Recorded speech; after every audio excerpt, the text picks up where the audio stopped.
So welcome back to Take One with Samantha Fremont. We have a very special guest with us in the studio today.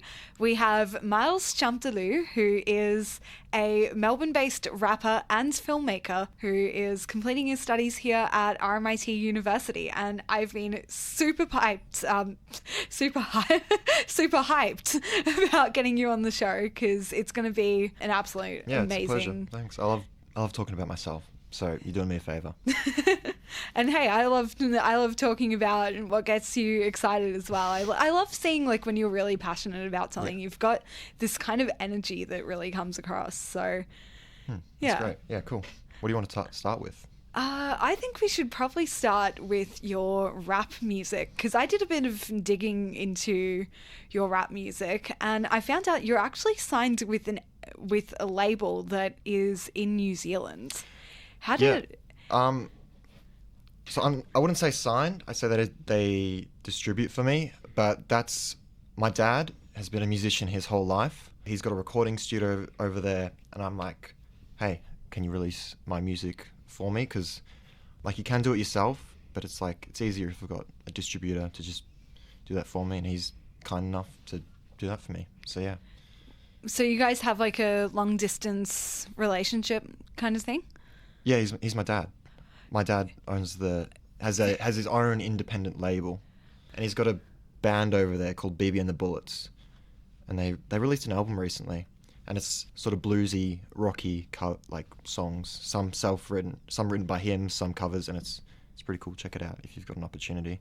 Yeah, I'll definitely give that a listen. And I remember when we first met, one of the first things you told me is that your dad was a huge source of inspiration for you getting into music as a rapper.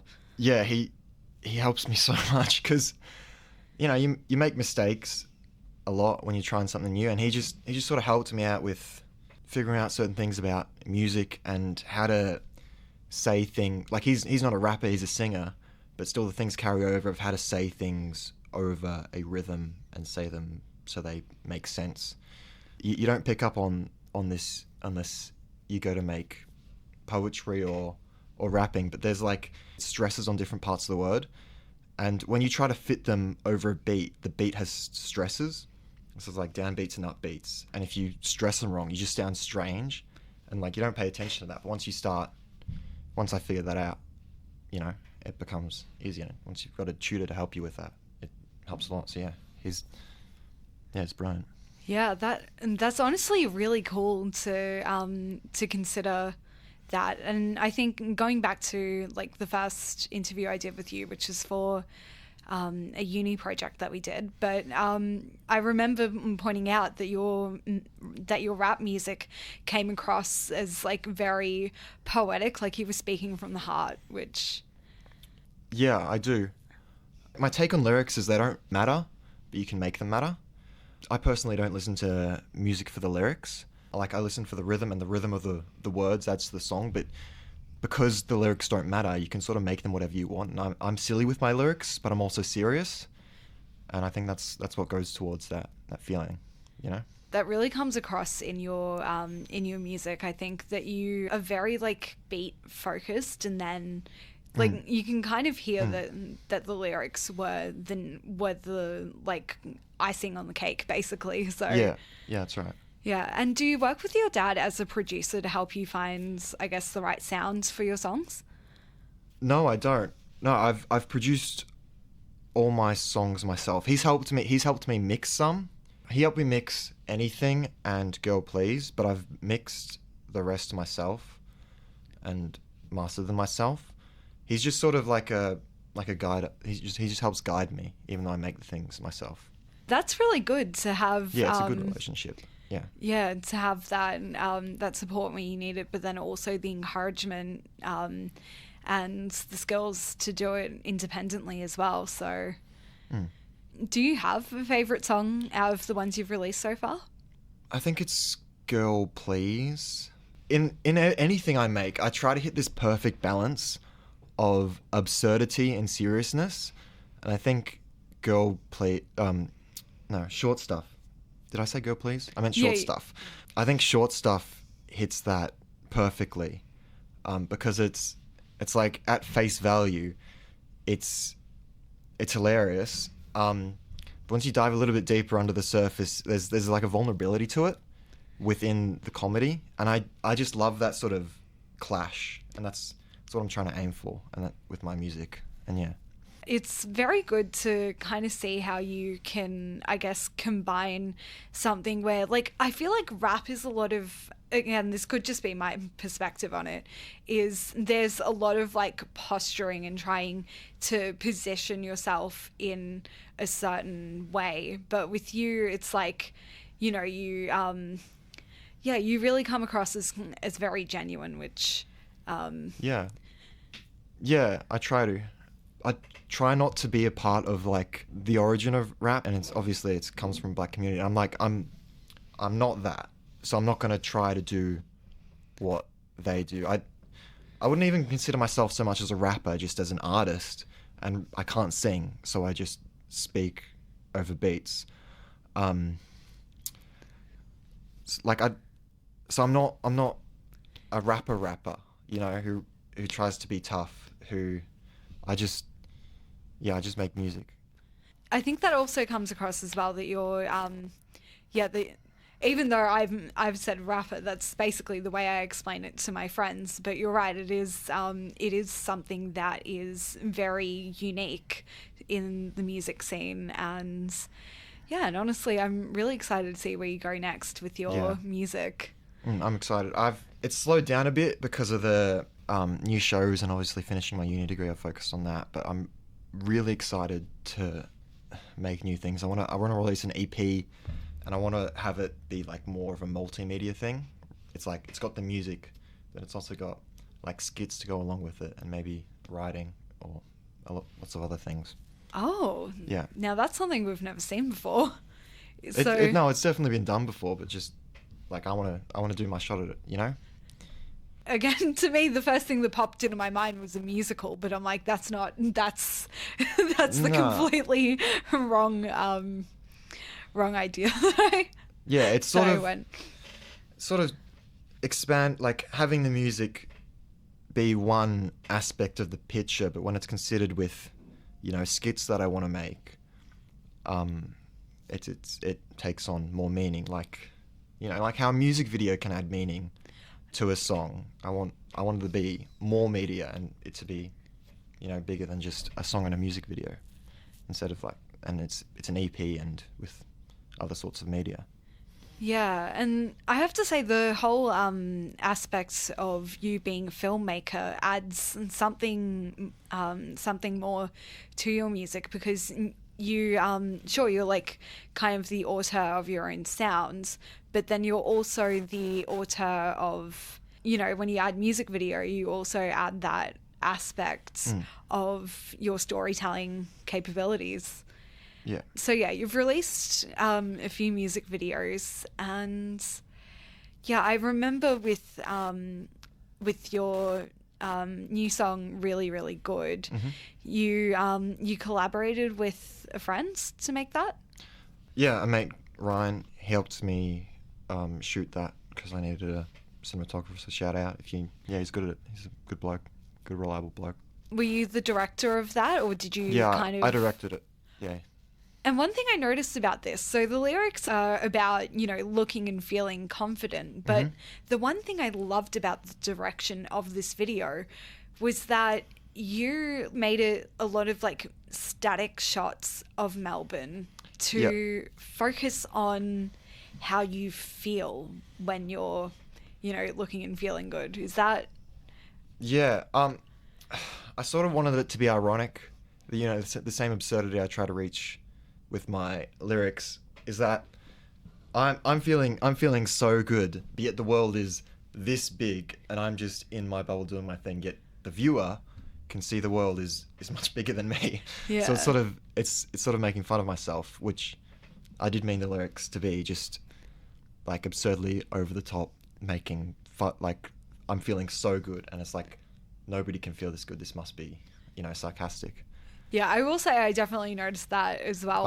I wanted it to be like a Where's Wally too, with the music video. Like you're trying to spot me out in the crowd, Oh, because I'm probably in shots yeah, you are. that you wouldn't immediately see me in at first, but if you look closer, I am. So it adds rewatchability and stuff like that. Yeah, I actually rewatched it a few times because I'm like, surely he's got to be in this, and then there you were, like off to the side of the frame, sitting on the steps of Flinders Street Station, and I'm like, okay, I can see there's something Yeah, going on, and yeah. you're wearing a dark black hoodie as well, and it's like, yeah, it's giving like kind of like you're wearing pink right now, which is the color you'd wear when you want to stand out. So, yeah, It's meant to be ironic, you know?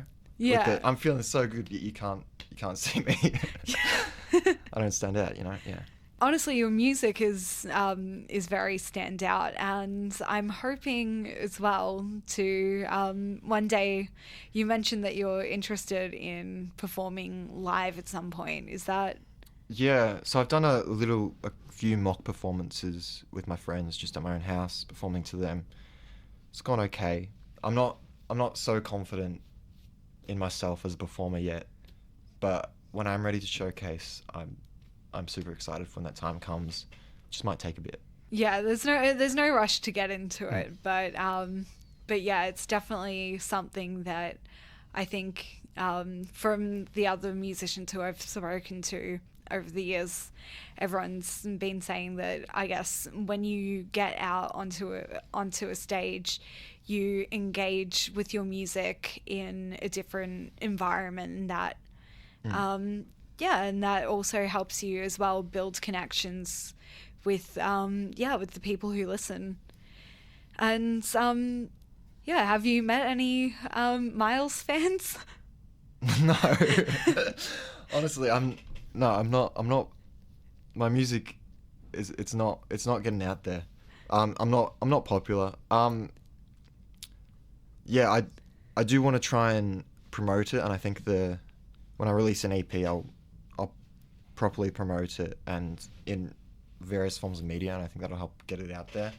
But like, the only people who know about my music are the people I've personally talked to it about, you know? Yeah. I'm a baby, but I'll grow to be a big boy. So. Yeah. And hey, I'm happy to be one of the founding members of the Miles fan club, so yeah. But I also want to talk about, I guess, going back to the sarcasm and stuff. You've also worked across, like, in your degree, we've done a multimedia degree, and I guess you really harnessed, I guess, the comedic side of your storytelling in Pretentious Pleasantries. Mm-hmm. Can you, for everyone, can you tell us what this is, and yeah, how you got on board as a writer? Yeah, so it's a live media project we did as part of the Bachelor. So it's live camera switching. It's all recorded live. And I sort of got on as a writer and director because I put my hand up to do that. Like, I've written stuff before, I've directed things before, but I've never, not in a live media setting and not with that many people around me. So it was quite new, but it was quite fun. And I did really enjoy the absurdity of the project. Really good group of people who sort of, everyone was just like there to joke around and make something cool. Everybody loved making things. So it was a really good environment to be there, and you could tell everybody just wanted to make jokes and make a funny show, and I think it was fun. Yeah, so it was a satire murder mystery TV special that we, that honestly, I think we had, what was it, like 3 weeks or something to write the 2 episodes, and it was basically filmed in like maybe like 1 or 2 takes. Which and it was produced like collaboratively with, I think, a class of like, what would you say, maybe like around 30 people, plus a few actors that we found from like outside uni from our friend groups. The work was split up really well. I think there was 4 writers I got to work with. They were all really cool. I directed 1 episode, another director, and like people on sound, people doing all sorts of things. So yeah. And also the way it was written, because one of the writers was Phil, who I've noticed has done a lot of like theatre stuff. When all of us actually read the first draft, we were all like, wow, this reads a lot like a theatre show. Did you write it, I guess, with the staging in mind of it being like a theatre show, or? Yeah, I guess I was very aware of this of the staging, how to work with the live media setup, because I had to direct it myself, so I couldn't just write something and then pass it off to someone else. I actually had to deal with my own actions, which sucked. Hey, I'd say it made you the constraints of having to work within that one set kind of shaped the story. Yeah, it definitely did. It definitely did. Knowing that we couldn't really cut for comedy, which is something I quite like to do because I've watched a lot of Edgar Wright, sort of changed it so it had to be more sort of verbal, a little bit more like stand-up, you know? Yeah. But I'm not familiar with theatre at all, like, so that was very new. So did Phil kind of, Phil and Alyssa, and I'm just trying to remember, Tiana, was it? Shani. I guess kind of fill in the blanks there. Yeah, Tiana and Shani. Yeah. Yeah, did they kind of fill in the blanks for... Yeah, we all helped each other. Yeah, we all relied on each other for that writing, because, yeah, it was a lot to do. It was like 40 pages and like 40 complete pages, not just rough drafts in a week or two. Yeah. Yeah, it honestly, like, every time I tell my friends about it, they're like, "Oh, how many months did you spend working on it?" And I'm like, under 1 month. Yeah, it's nuts. Yeah. Was this the first thing that the first, I guess, scripted piece that you directed, or had you done, like, the directing performance class? So I came from the associate's degree, and for that, I tried to do a sitcom style show of 4 roommates, and I did write and direct that. It's not on the internet because I'm not confident enough to post it, like not confident enough in it, but I guess it was similar in some aspects. However, I could cut completely freely and however I wanted to, and obviously move the cameras wherever I wanted to, so that did change it. But yeah, I do really like the sitcom style. Yeah, and that's actually something that we spoke about a lot in this class, because multi-camera TV production, which is what this unit was very much focused on, shaped how sitcoms are made. So do you have a favorite, like, sitcom? It'll come to me. Have you seen Friends? I actually haven't. Community is one of my favorite. You can tell I lean towards the absurd. I like Seinfeld. I'm sure there's more, but they're just not coming to me at the moment. It's quite interesting to see, I guess, how you can learn from, I guess, the things you enjoy, whether it's watching or listening to. With this show, I starred as Agatha, who I will say for me as an actor, when I first read the role, it turned out to be very, very different from what I imagined, and it pushed me out of my comfort zone. Have you acted before? Yeah, I have acted, but I did more screen acting. So when I didn't realize how theatrical everyone was going to take this until we started rolling. Yeah. So then I had to kind of figure out, I'm like, okay, how do I want to portray this character who relies so heavily on, I guess, what is unsaid and the subtext. Yeah, and without, I guess, having done a rehearsal with the other actors, yeah, it kind of caught me off guard, because I remember the first, like, practices we did on the day of filming, like, just before we were about to start filming, I was like, oh my God, crap, like, I started laughing at the way Phil was delivering the lines. Yeah. And I'm like, yeah, this is so different from what I was expecting. Yeah, with film acting, you're told to keep everything very, very small. But I figured out basically by episode 2, I guess, kind of developed through accident, I guess, a system that I hope people will understand when they watch this back. Which is that Agatha, basically when she's trying not to draw attention to herself, she will be very small, she'll be very quiet.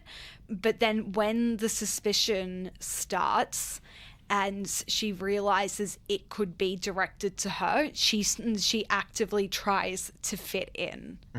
When the end of the episode comes and it's just her and the detective, by the end of it, she's then kind of reverted to her natural state, although that final face-off is very combative. So, but yeah, she's holding that confidence of knowing that she, I guess, doesn't have to perform for anyone's approval, that anger that had been simmering under the surface from the very beginning comes to the top and reaches its boiling point in that scene. I noticed Zoe and Phil were very much leaders in the theatrical aspect of it. Those two were just so like alive and animated in those acting bits.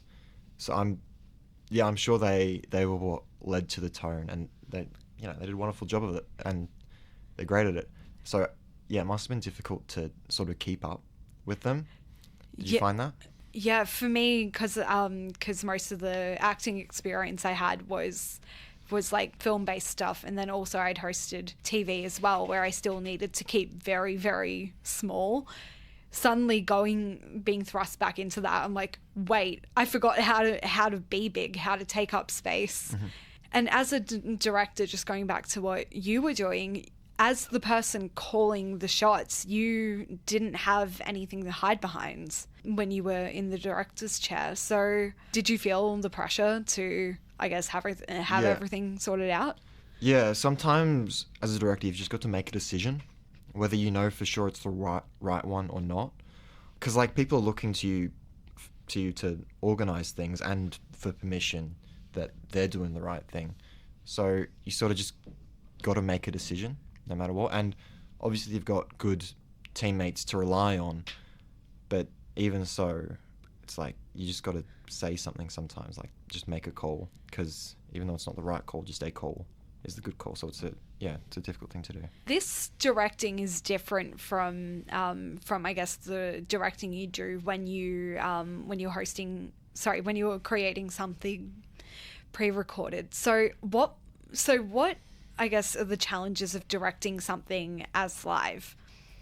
I actually think it's quite similar, because like you've still got to pick out camera angles, you've still got to communicate to team members, like you've still got to work with actors. It's just this is a lot faster and it's a lot more on the fly. Like I wasn't used to calling out switch to this camera, switch to that camera. It took quite a while to get used to. I'm sure if you look back at it, you can find some moments where the camera switching was just slow. So yeah, but you get the hang of it. It's just faster. I also tried my hands at directing in that class, and I remember just being like, holy crap, I want to sit there and kind of, I guess, plan it out a bit more. But when you're on the fly, you kind of have to adapt to what's happening as it's happening. Yeah, sometimes you've just got to do like 80% and say that's because you've got also a whole crew relying on you to get to the next step, and you sort of can't slow them down. So it's better to do 80% and keep things rolling than it is to do 110% sometimes, Yeah. And now I want to kind of go to your creative graduation projects. So as you're finishing up your degree, you're working on a street interview YouTube series. Yes. Can you tell me a little bit more about that? It's somewhat philosophical, sort of self-improvement. It's going to be called What Is. It's going to launch with 3 episodes: what is love, what is confidence, and what is success. Essentially, I try to get like not professionals but everyday people's opinions on these topics, see what the general populace thinks about them, maybe find some gems, maybe find maybe not all of them are gems, but I think it's a cool thing to do because you're not so much getting the professional opinion, you're getting the human opinion, because all these gurus can tell you stuff, but what does the average person actually think and need and say about things, Yeah, I love that, because when you were telling me about this idea at first, the first thing I thought of was like Mel Robbins and Jay Shetty, but then I'm like, they both they bring in the experts to tell you stuff, and especially with Jay as well, he's got the experience of being a monk. But most people don't have that experience. Most people aren't going to go pouring through neuroscience research to find the answers to life's questions. Sometimes it just takes talking to a friend. Yeah, I actually think everybody's a philosopher, because philosophy is the art and practice of living, and we all live. So we've all got philosophical opinions, whether we like that or not. And if you think you're not a philosopher, well, that's a philosophical take. So checkmate. That's a really interesting perspective. And is there anyone that you spoke to who had, I guess, an idea on any of these topics that completely blew your mind? So it was in the first episode, What is Love? There was this bloke called Andy just walking by the street, and he's so jolly and just so talkative. I could barely get to what I was saying because he had so much to say, and he goes off about God and how God is love, and I'm not religious myself, but I thought what he was saying was so valuable. Yeah, he really stood out. It'll be really cool once I get to showcase that to people. So when he said like God is love, because I'm kind of not connecting the dots because you said you're not religious as well. So so is he trying to say that love is all around? Yeah, it is, and it's a lot of religious people say it's a choice to see the love and accept the love that's around us. So you've got the choice to be kinder to people, to be tolerant of people, to talk to people honestly, and that's a choice, and that's an act of love.